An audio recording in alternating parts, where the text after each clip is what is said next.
I'm Chris Ryan. I'm the director of the Victorian Eco-Innovation Lab, and normally I welcome you to a roundtable like this and say that I also welcome you to Melbourne University. So this is the first time that we've ventured outside of the University of Melbourne, and we're here in the State Library thanks to sponsorship from the State Library, who thought that events such as this were the kind of thing they would like to see happening here.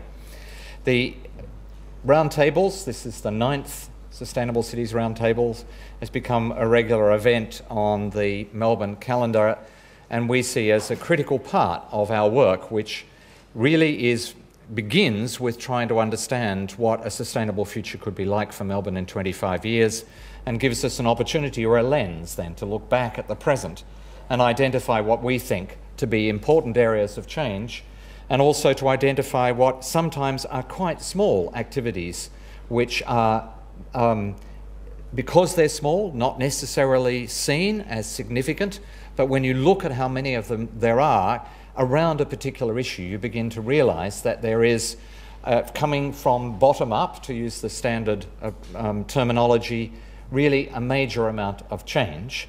And the idea of these events is that this gives an opportunity to expose some of that, to connect it, of course, to sustainablemelbourne.com, the website, the blog, and also to try to help build a movement around different aspects of sustainability and sustainable cities. A number of people in the audience have been, as I have over the last few days, with the speaker who you'll hear from towards the end of the program, as part of a gamut program, Melbourne University organisation, institution which is looking at the management of urban transport, sustainable urban transport. And we've been talking about low transport futures for Melbourne, and you will hear a little bit about that later. I think what is the most interesting thing is that's a fairly specific focus. Low carbon transport. Lee, you did that to me. Low carbon transport for Melbourne. And the really interesting thing is that as you try to focus on transport, you realise just how profoundly important is all the system connections.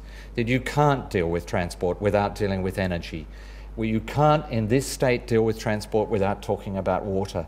You can't deal with transport without talking about the role of communities as well as the role of the state, and so on. And what we've found is that, in a sense, this quite focused thing becomes incredibly complex because it is about systems.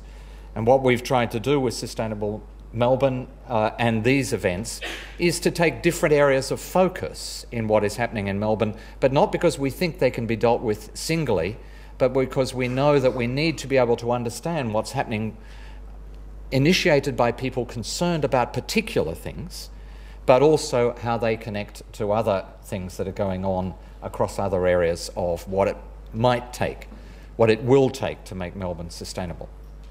So I welcome you all here. We thank our partners, and we'll do this several times. Of course, for VAIL itself, Victorian Eco-Innovation Lab, VAIL, it's a multi-university project. It's Melbourne University, Monash University, RMIT and Swinburne.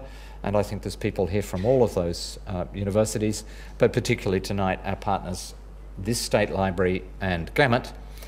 And that leaves me only to introduce the person that you really want to hear from, because she controls all of this wonderful sequence of what you're about to experience, Fern Edwards.